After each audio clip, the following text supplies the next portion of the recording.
ಎಲ್ಲ ಬಂಧುಗಳೇ, ಯೋಗ ಮಾಲಿಕೆಯ 10ನೇ ಆವೃತ್ತಿಯಲ್ಲಿ ನಾವಿದ್ದೇವೆ. ತಾವೆಲ್ಲ ಅದನ್ನು ವೀಕ್ಷಣೆ ಮಾಡೋದ್ರ ಮೂಲಕ, ಸಬ್ಸ್ಕ್ರೈಬ್ ಮಾಡೋದ್ರ ಮೂಲಕ, ಫಾರ್ವರ್ಡ್ ಮಾಡೋದ್ರ ಮೂಲಕ ಇದನ್ನು ಪ್ರೋತ್ಸಾಹಿಸ್ತಾ ಇದ್ದೀರಿ ಅಂತೇಳಿ ಭಾವಿಸ್ಕೊಳ್ತಾ ತಮಗೆಲ್ಲ ಧನ್ಯವಾದಗಳನ್ನು ಹೇಳ್ತಾ, ನಾವು ಯೋಗಾಸನ ಹೇಗೆ ಅನುಸರಿಸಬೇಕು ಅನ್ನೋದನ್ನು ನೋಡ್ತಾ ಇದ್ದೇವೆ. ಇವತ್ತು ಒಂದಷ್ಟು ಆಸನಗಳನ್ನು ಮಾಡ್ತಾ ಅವುಗಳ ಬಗ್ಗೆ ತಿಳಿದುಕೊಳ್ಳೋಣ. ಆಸನಗಳನ್ನು ಮಾಡುವಂಥ ಸಂದರ್ಭದಲ್ಲಿ ನಮ್ಮ ಮನಸ್ಸು, ನಮ್ಮ ಉಸಿರು, ನಮ್ಮ ದೇಹದ ಭಾಗ ಕೇಂದ್ರೀಕರಣ ಆಗ್ತಾ ಹೋಗಬೇಕು. ಆವಾಗ ಹೆಚ್ಚು ಹೆಚ್ಚು ಪ್ರಯೋಜನ ಆಗ್ತದೆ. ನಾವು ಯಾವ್ಯಾವುದೋ ಯೋಚನೆಗಳ ಮೂಲಕ ಅಥವಾ ದೃಷ್ಟಿಗಳನ್ನು ಎಲ್ಲೆಲ್ಲೋ ಇಡ್ತಾ ಒಟ್ಟಾರೆ ಮಾಡ್ತಾ ಹೋದಾಗ ಅದರ ಪ್ರಯೋಜನ ಕಡಿಮೆ ಆಗ್ತದೆ. ಹಾಗಾಗಿ ಆ ನಿಟ್ಟಿನಲ್ಲಿ ಇವತ್ತು ಒಂದು ಸ್ವಲ್ಪ ಪ್ರಯತ್ನವನ್ನು ಮಾಡೋಣ.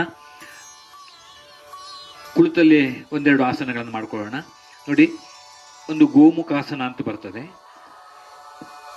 ಹೀಗೆ ಕೂತ್ಕೊಳ್ಬೇಕು. ಹೀಗೆ ತಳಗಿದ್ದಂತಹ ಕಾಲಿನ ಮೇಲೆ ಕೂತ್ಕೊಳ್ಳಿ. ಮೇಲೆ ಹತ್ತಿ ಎಷ್ಟು ಸಾಧ್ಯವೋ ಅಷ್ಟು ಈ ಕಾಲುಗಳನ್ನು ಹಿಡಿಯಲ್ಪಡಬೇಕು. ಒಂದು ಕೈಯನ್ನು ಮೇಲಿನ ತೆಗೆದುಕೊಳ್ಳಿ, ಇನ್ನೊಂದು ಕೈಯನ್ನು ಹಿಂದಿನ ತೆಗೆದುಕೊಳ್ಳಿ. ಕೆಳಗಿಂದ ಹಿಂದ್ಗಡೆ ಒಂದಕ್ಕೊಂದು ಲಾಕ್ ಆಗಬೇಕು. ನೋಡಿ, ಈ ನಿಮ್ಮ ದೃಷ್ಟಿ ಈಗ ಕೈ ಮಂಡಿ ಭಾಗದಲ್ಲಿ ಹೀಗೆ ಕೇಂದ್ರೀಕರಣ ಆಗಿರಬೇಕು. ಲಘು ಉಸಿರಾಟವನ್ನು ಮಾಡಬೇಕು.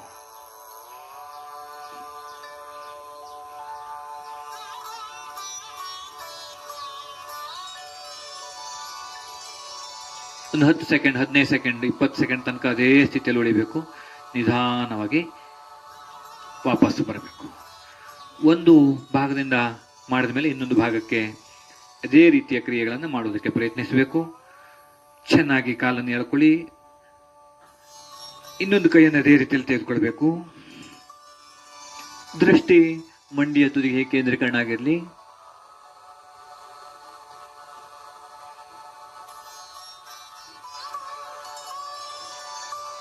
ಲಘು ಉಸಿರಾಟವನ್ನು ಮಾಡ್ತಾ ಯಾವ ಭಾಗದಲ್ಲಿ ಸೆಳೆತ ಉಂಟಾಗ್ತಾ ಇದೆಯೋ ಅದನ್ನು ಗಮನಿಸ್ತಾ ಆ ಭಾಗದಲ್ಲಿ ವಿಶೇಷವಾದಂಥ ಪ್ರಯೋಜನ ಆಗ್ತಾ ಇದೆ ಅಂತೇಳಿ ಭಾವಿಸ್ಕೊಳ್ತಾ ಹಾಗೆ ನಿಧಾನವಾಗಿ ವಾಪಸ್. ಇದನ್ನು ಇನ್ನೊಂದೆರಡು ಸಲ ಮಾಡುವ ಪ್ರಯತ್ನ ಮಾಡ್ಬೋದು ಅಥವಾ ಮುಂದಿನ ಆಸನಕ್ಕೆ ಹೋಗ್ಬೋದು. ಈಗ ನೋಡಿ, ಒಂದು ಅರ್ಧ ಮತ್ಸ್ಯೇಂದ್ರಾಸನ ಅಂತ ಬರ್ತದೆ. ಈ ರೀತಿಯಲ್ಲಿ ಇಟ್ಕೊಳ್ತೀರಿ. ಹೀಗೆ ಬಲೆಗಾಲನ್ನು ಹೀಗೆ ಮಡಚಿ ಹಿಡ್ಕೊಂಡಾಗ ಬಲೆಗೈಯನ್ನು ನೀವು ಹಿಂದಕ್ಕೆ ಸಪೋರ್ಟ್ ಆಗಿ ಇಟ್ಕೊಳ್ಬೇಕು. ಎಡಗೈಯನ್ನು ಹೀಗೆ ಎತ್ತಿ ಹಿಡ್ಕೊಳ್ಳಿ. ಹೀಗೆ ಆ ಬಲಮಂಡಿಯ ಬಲಭಾಗದಿಂದ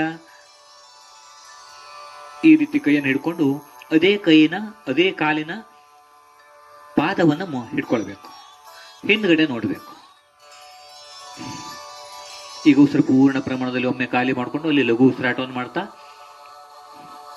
ಆದ ಸೆಳೆತವನ್ನು ಗಮನಿಸ್ತಾ ವಿಶೇಷವಾಗಿ ಹೊಟ್ಟೆಯ ಭಾಗದ ಮೇಲೆ ಭುಜಗಳಿಗೆ, ಕಾಲುಗಳಿಗೆ, ಸೊಂಟದ ಭಾಗಕ್ಕೆ, ಬೆನ್ನು ಹುರಿಗೆ, ಕುತ್ತಿಗೆಯ ಭಾಗಕ್ಕೆ, ಎಲ್ಲ ಭಾಗಗಳಿಗೆ ಪ್ರಯೋಜನ ಆಗ್ತಾ ಇರೋದನ್ನು ಗಮನಿಸ್ತಾ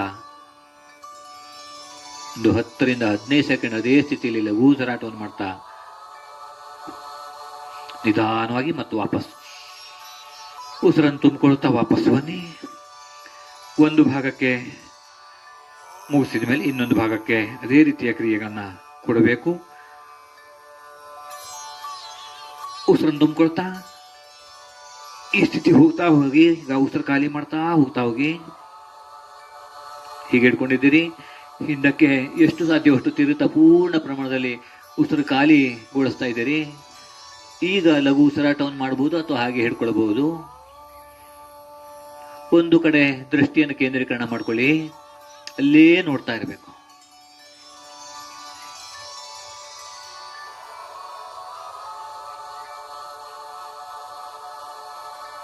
ದೇಹಕ್ಕೆ ಹೆಚ್ಚು ಹೆಚ್ಚು ಪ್ರಯೋಜನ ಸಿಗ್ತದೆ. ಹಾಗೆ ಮನಸ್ಸು ಏಕಾಗ್ರತೆಗೆ ಹೋಗುವುದಕ್ಕೆ ಇದು ಸಹಾಯ ಮಾಡ್ತದೆ. ಸರಿ, ಈಗ ಇನ್ನೊಂದು ಕೌಚಿ ಮಾಡ್ತಕ್ಕಂಥ ಒಂದು ಆಸನ ನೋಡೋಣ. ಹಿಂದ್ಗಡೆ ಭಾಗತಕ್ಕಂಥ ಒಂದು ಆಸನ. ಧನುರಾಸನ. ಕಾಲನ್ನು ಹೇಗೆ ಇಟ್ಕೊಂಡಿದ್ದೀರಿ, ಹೀಗೆ ದೇಹವನ್ನು ಎಬ್ಬಿಸಬೇಕು.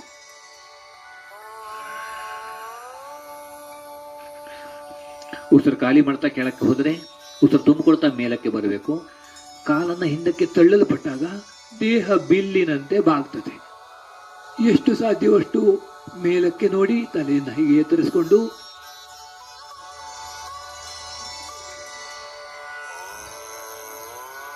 ಮತ್ತೆ ವಾಪಸ್ ಕೆಳಗೆ ಬನ್ನಿ. ಒಂದು ಸ್ವಲ್ಪ ಹೊತ್ತು ಬೇಕಿದ್ರೆ ಇದು ಮಕರಾಸನದಲ್ಲಿ ವಿಶ್ರಾಂತಿ ಅಥವಾ ಬಾಲಾಸನ ಅಂತೇಳಿ ಹೆಸರಿದೆ.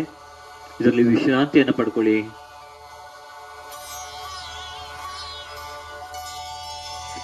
ಈಗ ಅಂಗಾತ ಮಲಗೋದು. ಅಂಗಾತ ಮಲ್ಕೊಂಡು ಪಾದಾಂಗುಷ್ಟ ನಾಸ ಸ್ಪರ್ಶಾಸನ. ನೋಡಿ, ಈಗ ನಾವು ಧನುರಾಸನದಲ್ಲಿ ಹಿಂದ್ಗಡೆ ಬಾಗಿದ್ದೇವೆ, ಈಗ ಒಳಗೆ ಬಾಗಬೇಕು. ಎರಡೂ ಕಾಲನ್ನು ಅಥವಾ ಒಂದೊಂದೇ ಕಾಲನ್ನು ಮೊದಲು ಮಾಡ್ಕೊಳ್ಳಿ. ಹೀಗೆ ಮೂಗಿಗೆ ತಂದು ತಾಗಿಸ್ಬೇಕು. ಪಾದದ ಅಂಗುಷ್ಟವನ್ನು ನಾಸಿಕ ಅಂದ್ರೆ ಮೂಗಿಗೆ ತಂದು ತಾಗಿಸೋದು. ಉಸಿರು ಖಾಲಿ ಆಗಿರಲಿ. ಉಸಿರು ತುಂಬಿಕೊಳ್ತಾ ಕಾಲನ್ನು ಬಿಡಿ. ಮತ್ತೆ ಉಸಿರು ಖಾಲಿ ಮಾಡ್ತಾ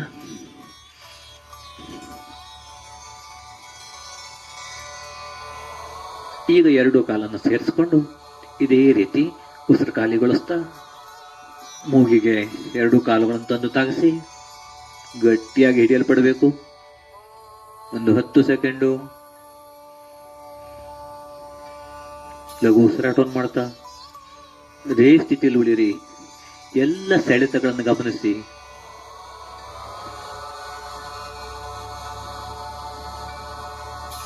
ನಿಧಾನವಾಗಿ ಮತ್ತು ವಾಪಸ್. ಈಗ ಮಲಗಿದಲ್ಲಿ ಪಾದ ವೃತ್ತಾಸನ ಅಂತ ಇದೆ ನೋಡಿ. ಹೀಗೆ ತಿರುಗಿಸೋದು ಪಾದವನ್ನು ಕಾಲಿನಿಂದ 0 ಬರೆದಂತೆ ವೃತ್ತವನ್ನಾಗಿ ಮಾಡ್ತಾ ಮಾಡ್ತಾ ದೊಡ್ಡದಾದ ವೃತ್ತ ಉಂಟಾಗಲಿ. ಎಷ್ಟು ಸಲ ಸಾಧ್ಯವೋ ಅಷ್ಟು ಸಲ, ಒಂದು 5 ಸಲ 10 ಸಲ ಹೀಗೆ ನಿಮ್ಮ ಸಾಮರ್ಥ್ಯವನ್ನು ನೋಡಿಕೊಂಡು ಪ್ರತಿ ದಿವಸ ಜಾಸ್ತಿ ಮಾಡಿದರೆ ನಿಮ್ಮ ಬೆನ್ನಿನ ಹುರಿಗೆ ವಿಶೇಷವಾದಂಥ ಬಲ ಸಿಗ್ತದೆ. ಸೊಂಟ ನೋವೆಲ್ಲ ನಿವಾರಣೆ ಆಗ್ತದೆ. ಕಾಲಿಗೆ ಬಲ ಸಿಗ್ತದೆ. ಕಾಲಿನಲ್ಲಿರ್ತಕ್ಕಂಥ ಮಲಿನ ರಕ್ತಗಳು ಕೆಳಗಿಳಿಯುತ್ತದೆ. ಹೀಗೆ ಸಾಕಷ್ಟು ಪ್ರಯೋಜನಗಳನ್ನು ಹೊಂದಿದಂತಹ ಒಂದು ಆಸನ ಇದು. ಹೀಗೆ ತಿರುಸ್ತಾ ವಿರುದ್ಧ ದಿಶೆಯಿಂದ ಸಹಿತ ಅಷ್ಟೇ ಸಲ ತಿರುಸ್ತೇವೆ.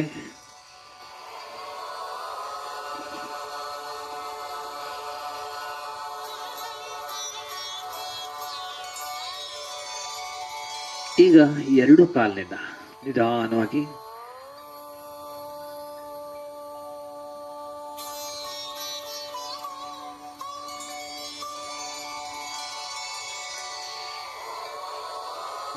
ಎಷ್ಟು ಸಲ ತಿರುಗಿಸಿದ್ರು ಅಷ್ಟು ಸಲ ವಿರುದ್ಧವಾಗಿ ತಿರುಗಿಸಿ ದೊಡ್ಡದಾದ ವೃತ್ತ ಉಂಟಾಗಿರ್ಲಿ.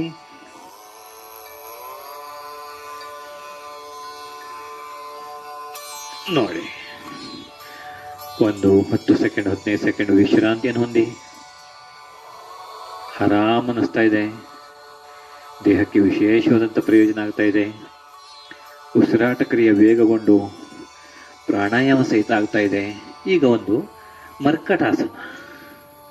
ಕಾಲನ್ನು ಹೀಗೆ ಮಡಚಿಟ್ಕೊಳ್ಳಿ. ಬಲಭಾಗಕ್ಕೆ ಹೊರಡಬೇಕು. ಕಾಲನ್ನು ಹೊರಳಿಸಬೇಕು. ಅದೇ ವೇಳೆಗೆ ಎಡಭಾಗಕ್ಕೆ ತಲೆಯನ್ನು ಹೊರಳಿಸಬೇಕು. ಕೈ ತುದಿಯನ್ನು ನೋಡಬೇಕು. ಉಸಿರು ಖಾಲಿಯಾಗಿರ್ತದೆ. ಹೊಟ್ಟೆಯ ಭಾಗಕ್ಕೆ ಒತ್ತಡ ಬಿದ್ದಾಗ ಉಸಿರು ಖಾಲಿ. ನಿಧಾನವಾಗಿ ವಾಪಸ್ ಉಸಿರು ತುಂಬಿಕೊಳ್ತಾ ಉಸಿರು ಖಾಲಿಗೊಳಿಸ್ತಾ ಇನ್ನೊಂದು ಸೈಡಿಗೆ ಹಾಗೆಯೇ ಬಾಗಿ.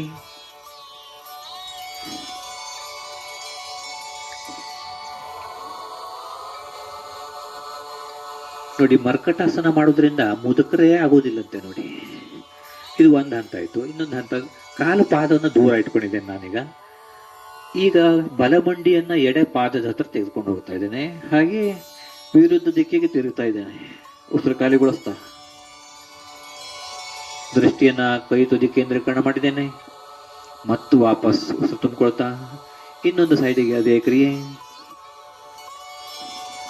ಉಸಿರು ಖಾಲಿ, ಕೈ ತುದಿಗೆ ದೃಷ್ಟಿ ಕೇಂದ್ರೀಕರಣ.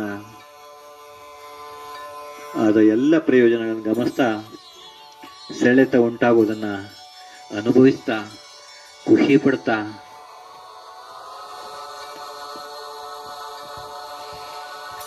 ಇದು ಮರ್ಕಟಾಸನದಲ್ಲಿ ಇನ್ನೊಂದು ಹಂತ ಇದೆ.